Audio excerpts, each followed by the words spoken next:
the people you interviewed, I just can't believe you've had this experience. I cannot. I was just to backtrack. I can't believe you're in your office at Stanford. The CIA shows up.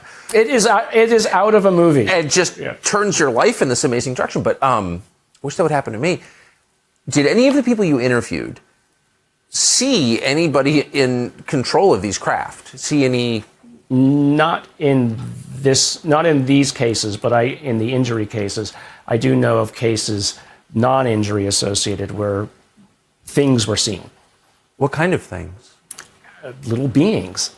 I don't know what to say. I know it sounds crazy. I'm just interested in what the eyewitness accounts say. Yeah, the eyewitness. You're not ratifying this. I'm not ratifying it. No, the eyewitnesses always talk about something about that tall, right? With, they call them the Greys. I don't know what to say. But with humanoid features. Humanoid features.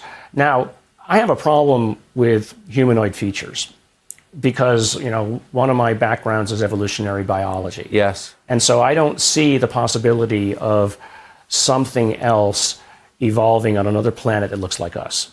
Unless God is intervening in very specific ways. Almost anything, an octopus could become intelligent and fly around the universe.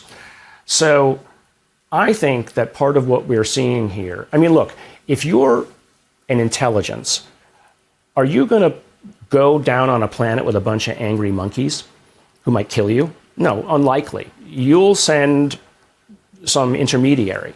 Well, what kind of intermediary are you going to send? You're going to send something that maybe almost looks like them, but isn't them. So I think, and this is, again, from inside the intelligence community, most of what we think we're seeing are avatars, biological robots that are basically put there to be the minions, if you will. And that's the current view of the intel community. It is a hypothesis.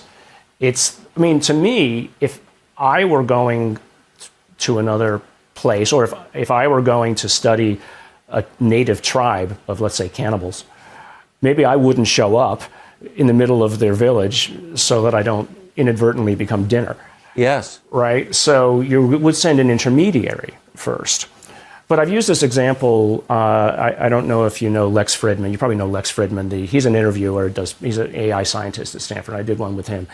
And using an example of the ants as well. Let's say that there were a race of intelligent ants at the bottom of your garden. How do you tell them about Instagram? Right? How do you talk with them? How do you interact with them? You would probably make something that looked almost like an ant, and you'd put it down there. But then how are you going to interact with them? Well, with pheromones, that's how they talk. But you do something else, right? You're speaking about whatever it is you talk about at the dinner table, but to translate down to their terms, you would have to use some sort of an intermediary. So it's kind of a lost in translation problem, right? You want to put something there that can interact with them so that they can know that there's an object. But you, for instance, you're not going to show up and put yourself in danger. I wouldn't. We send drones. You understand? Of course, I'm tracking intently. I just wonder if this has changed your perspective. It's changed everything. I look at everything now and wonder what's going on. But it also sort of, by comparison, makes a lot of the things that we debate or fret about seem pretty small.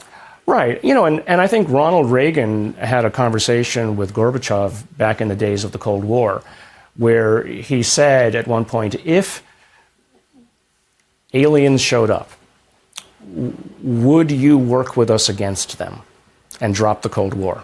That's a recorded statement. He got in front of the UN and said something similar. And that all came from a sighting that he had when he was the governor of California, right? So basically what he was saying was something like this could bring us together. What law can you remember in the last year or two that has complete bipartisan support?